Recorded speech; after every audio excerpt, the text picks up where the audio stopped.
Mr. Titus Welliver, how are you, sir? I'm well. How are you? I'm good, thanks. I'm good. Kind of an easy one to start with, but we're looking back at the entire Bosch run at this point.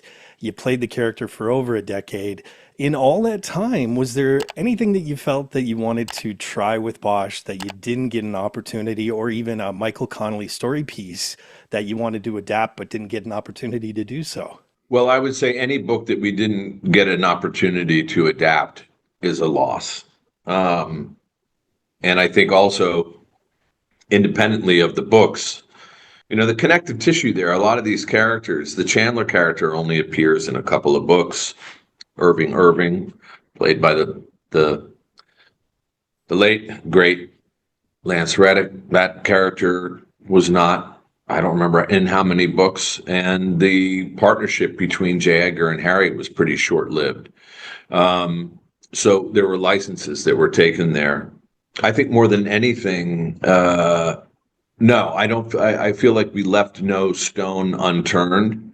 But that being said, um, there's still so many stories to tell. Um, and a decade is that's a substantial amount of time, particularly considering the attention span of viewers.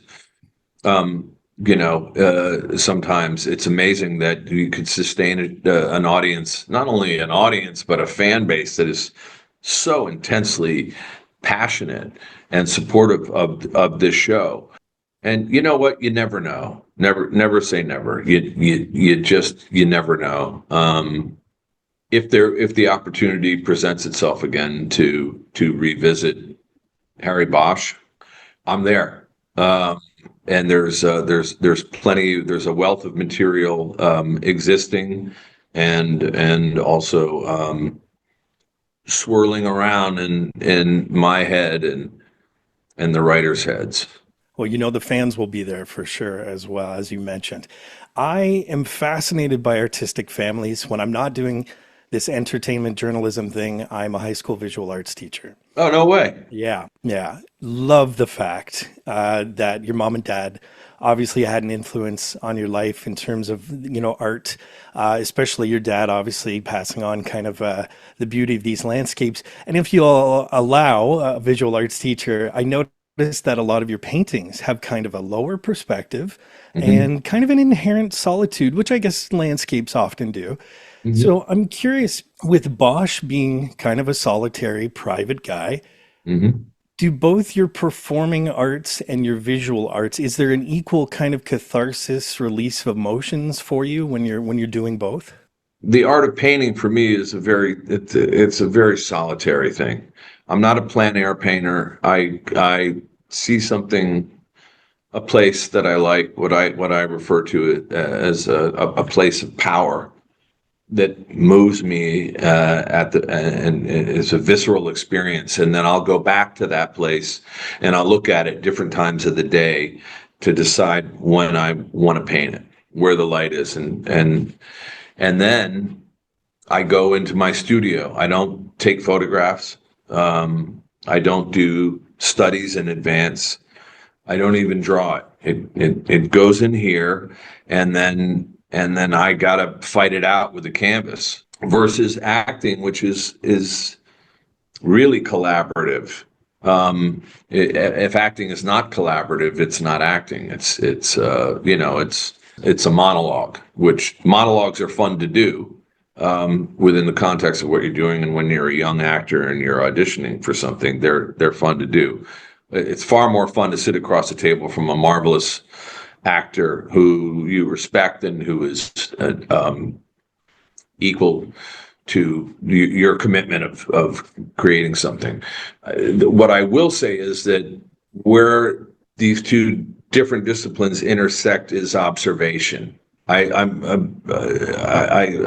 big observer of my environment, as far as inspiration for paintings, but also observing people and human behavior, because it might be something that I can borrow in the same way, and then I'm in the observation of nature, is that if I do, when I make that painting, because I don't have any source material other than what's in my head from being in that place of power.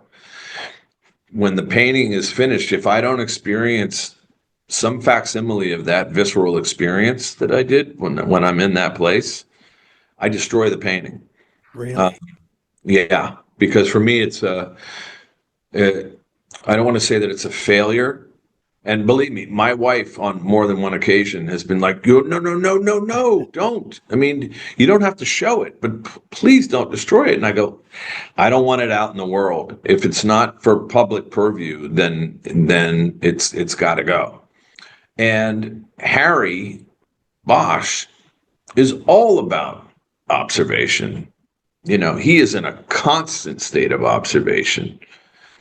And I think that's where those things then come into play. And within a similarity between Harry Bosch and myself is that key component is really looking. And in Harry's case, and not in my case when I'm in nature, but certainly when I'm out on the street, looking, but not looking like you're looking because you don't want to get caught. Yeah. And that's what's interesting always about Harry was the subtle physicality about allowing the audience to see just enough that he's looking without saying he's looking, like, oh hey, tink tink tink on the screen.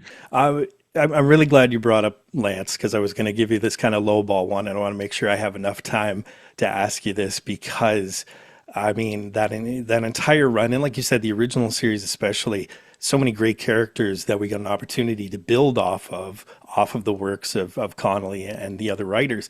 But I mean, Reddick was a master of intensity. Yeah. And I would say you're right up there, my friend, with the roles that you've had in the past and with Harry. So the lowball question is, if you go up against him in we'll just call it a staring contest, who would win? We wouldn't be able to do it. We'd both start laughing. And so it would never, Lance and I, that was a relationship that spanned a period of almost 30 years. Right. Sorry. So my relationship with him was not just an artistic colleague, but he was like a brother to me. Yeah. And I loved him very deeply and had enormous respect for him. But a little known fact about Lance is that another thing that we shared was that we're both giant comic book nerds and sci-fi nerds. Huge. Yeah.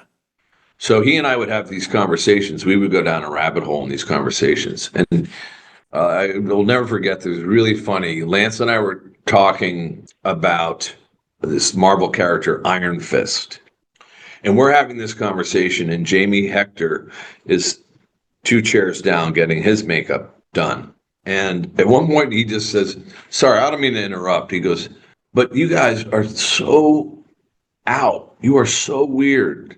And we said, what do you mean? He said, you talk about these characters, these comic book characters, like they're real people. And the way you talk about it is like you're talking about fine literature. And Lance just looked at him and he said, it is fine literature. You just don't happen to understand the fine literature. The other great misconception of Lance is that, because of the nature of some of the characters that he would play, people would say, oh, he must be really intense. Is he like hard to work with? Like, I mean, he must be so intimidating. And I went, Lance? I was like, he's the biggest of all of my friends. He might be one of the goofiest. Lance was an inordinately funny, goofy guy. Yeah. He was a ray of light. Our experience, because we were so close, when we worked together, I think we probably worked the hardest that we worked was when we were in scenes together. And it was a level of competition, not to out intensify each other, but to be generous with each other off camera. Lance and I both worked harder off camera for each other and put in probably more energy into the off-camera work that we were doing for each other than we did when we were in our own individual close-up. Right. And that was kind of just an unspoken thing because we loved working together so much. It was fun. And we found things in scenes you basically get one rehearsal, but we would always come to these scenes with ideas. And Lance would say, I was thinking about blah, blah, blah, blah, blah. And I'd go, cool, let's do that. And I would say, yeah, I thought maybe on this line, I might walk away from you and play that over there. Da, da, da. It was a true collaboration. Yeah. It was just divine. Yeah. Thank you so much for sharing that story. That was fantastic. You know what? And I love the fact that, coming from a huge Fringe fan, an MCU fan, and a Lost fan, that hearing two of my favorite actors who appeared in that were also kind of sci-fi geeks. I absolutely love that. Crazy. He flipped out when Jeri Ryan came and guested on the show. He knocked on the door of my trailer and said, Jeri Ryan's here. And I went, yeah, I know she's here. She's an old friend of mine. Yeah. And he went, I've never met her before. And I went, oh, she's in the hair and makeup trailer. Come on, we'll go over and say hi. Yeah. And he went, I'm a huge Trekkie, and I love her. She's so great. So I go in and I leave the door open and I get into the trailer and I realize he's not coming up the stairs. And I stick my head out the door and I mouth to him because Jeri's sitting in the chair. What are you doing? Come on. Yeah. But he was genuinely flustered. And he came in, and of course, any actor worth their salt is a fan of Lance's work.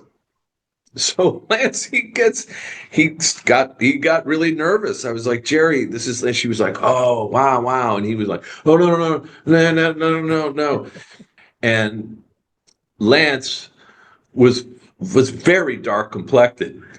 And I went, I'm sorry, but I think in all the years I've known you, I just saw you blush. And he went, can you tell? He said, my face is all hot. And he was blushing. I love it. That's he had great humility. He had also enormous humility. Yeah. Tremendous amount of respect for him. I love it. Well, and a tremendous amount of respect for the work that you've done on the show, sir. So thank you so much for your time. Best of luck with the final season. Thank you. It's lovely talking to you. Good to talk to you. Hey Real students, thanks for watching. If you want to subscribe to Real School, click that round Real School logo right beside me. Also click that damn notification bell so you're aware of all of Real School's new content. You can follow me on Twitter, and of course, if you get anything out of Real School, you can always give a little back. Just click the link in the description below or the button down there, and you can become part of my Patreon team.